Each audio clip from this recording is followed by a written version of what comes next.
In the last video, we saw how we can put together a number of different steps using pipeline. And now it's also possible to use grid search CV, what we've seen before, or randomized search CV with a pipeline. There's a slight little difference here, and it'll make sense once we run the code. So let's go here. Actually, we'll leave a little comment.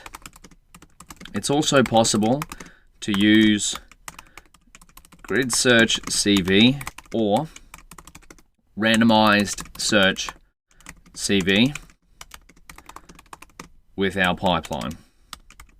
And now remember, the purpose of using grid search CV or randomized search CV is to try and find another set of hyperparameters. We've seen searching for hyperparameters with a classification model, but the process again is very similar with a regression model. Once you kind of learn it for one scikit-learn model, due to the fact of how well the library is designed, you can use those principles for other types of models. And now, let's see how we could use it, grid search CV, to find better hyperparameters, better settings on our random forest regressor, and hopefully improve this score. So let's type it in here, use grid search CV with our regression pipeline. So the first things first is we create a grid. So pipe grid. So this is going to be the grid of hyperparameters our grid search CV is going to search over. Now the main difference here comes in how you set up the keys of your hyperparameter dictionary. Let's see one for example, then we can talk about it. So preprocessor underscore double underscore, sorry, num double underscore, imputer double underscore, strategy. Whoa, you might be like, Daniel, that's a lot of underscores, double underscores, and what is even happening here? Well, let's finish this out and then we can have a look. So if we're having a look at this, what is this key referring to? So if we go back up here, if we look at our pipeline, the name of this step in the pipeline is preprocessor. Okay, so you're saying you can line up those, and then we've got a double underscore here. So it goes to num. So come up and have a look into our preprocessor. Then it's going to step into our num. Okay, that's starting to make sense. So num, and then imputer underscore strategy. So if we have to refer to num, so our imputer here is our numeric transformer, which is also a pipeline, which goes to imputer. Okay, yeah, that's where imputer comes from. And then double underscore strategy. Strategy. Ah, okay, so if you trace it back, it's going to say, try the imputation strategy of mean, which is what it is now, and median. So this is the main difference between what we've seen before with grid search CV and using grid search CV with a pipeline. This is where the names come in, the strings at the front of all our steps. You might be wondering before, what are these strings doing at the start?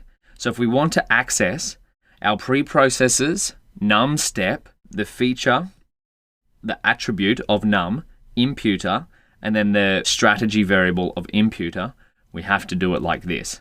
So let's step back through. So we go preprocessor, yep, this one.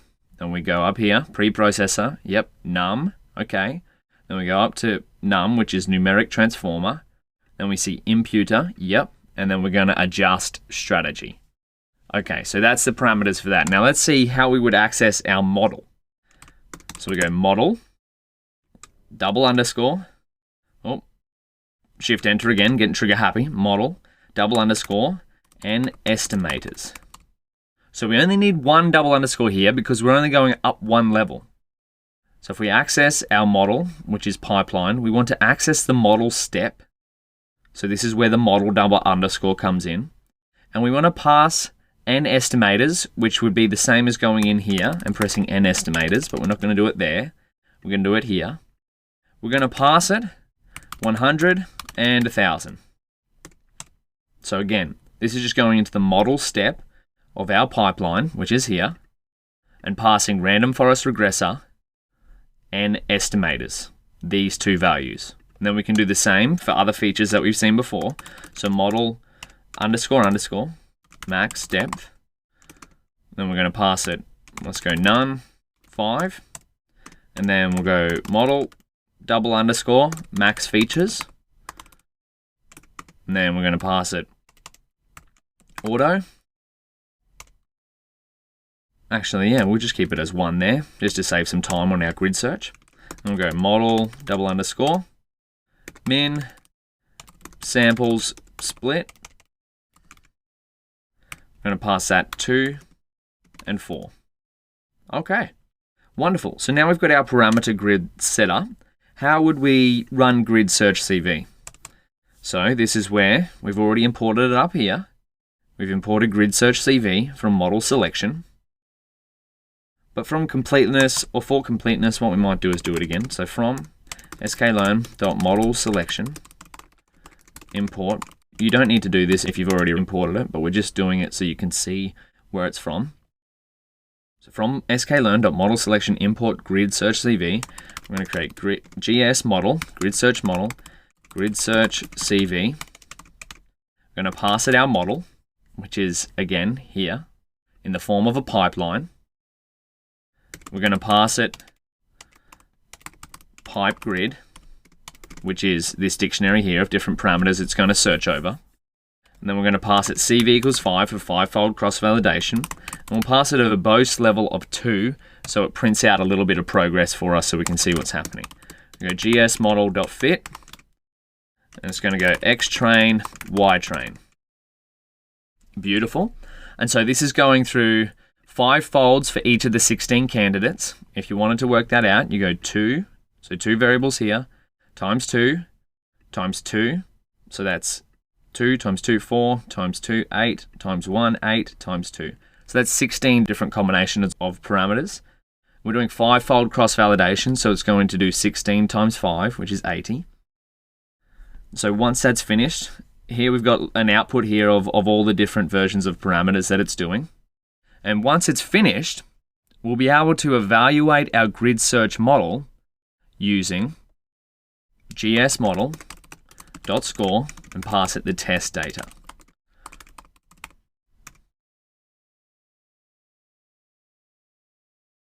So this is the score we got before without grid search, so just the baseline hyperparameters of random forest regressor.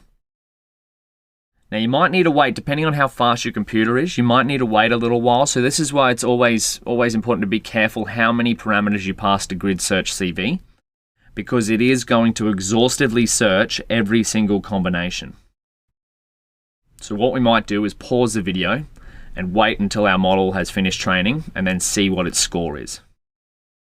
Excellent. So after about a minute or so, our grid search is finished, and we can see that if we evaluate our grid searched model, it gets a score of 0.333. Now, versus our original model score of 0.182, that's pretty damn good. That's almost an improvement of double by searching for different hyperparameters using a grid search. Now, we could keep this going for more different parameters, but in the sake of time, we're going to leave it there. And so, we've covered a lot, and if you've made it this far, congratulations. Let's have a look here. What we've covered. Shift Enter. Oh, what we're covering. It should be what we've covered now. So we've gone from an end-to-end Scikit-learn workflow. We've seen how to get data ready. We've seen how to choose the right estimator/algorithm for our problems. We've seen how to fit models/algorithms and use them to make predictions on our data. We've seen how to evaluate models. We've seen how to improve models. We've seen how to save and load trained models, and now we've just put it all together using a pipeline. We fit everything that we did before that took multiple cells before into one cell. One cell of a Jupyter notebook, we've got our entire pipeline using Scikit-learn's pipeline function. Now, if you've made it this far, it's worth patting yourself on the back. So congratulations, we've covered a lot of ground in the Scikit-learn library, but as you might have guessed, there's a lot more that's still there. But with what you've learned so far, you'll be able to take it on, right? You'll be able to look at things, you'll be able to look at Scikit-learn workflows, you'll be able to look at different machine learning problems and go, okay, I can kind of figure out that I have to get the data ready first. I can see if I can choose the right estimator/algorithm for our problem. I can go through trying to fit my model to the data and make predictions. Then I can try and evaluate it and improve it, save and load it. After I've done a lot of messy code, I can try put it all together and clean it all up. And don't worry, putting all this together, it's not like you're going to learn it overnight. And I don't expect you to, even after going through all the videos that we've covered. It's going to take a lot of practice, right? And hopefully you can use the resources that are available to you. So all the code that we've got here, it will be available in the resources section. It will be available in a notebook you can refer back to. But if you're looking for somewhere next of like where you want to go, the best place is the Scikit-learn documentation. Scikit-learn documentation. If there's something that sticks out to you on something you want to learn a little bit more of one of these topics that we've gone through and covered, something you want to dig a little bit deeper into, maybe you want to look at different classification models, regression models, or clustering, something that we haven't seen much of yet, go to the Scikit-learn documentation, go to the user guide, and step through all of these different categories here, and see if there's a little topic here that you want to read a bit deeper into. And again, it's going to be a little bit overwhelming to begin with, but with practice, you'll be able to start to make your own mental models of how you can use the Scikit-learn library to solve your own machine learning problems. Now, with that being said, I'll see you in the next section. And we're going to put everything that we've learned in the previous section, section 2, all these tools that we've learned, we're going to put them together and start to work on some of our own projects. So take a break, revise what we've learned, check out the resources, check out the documentation, and get yourself excited for the next section. I'll see you there.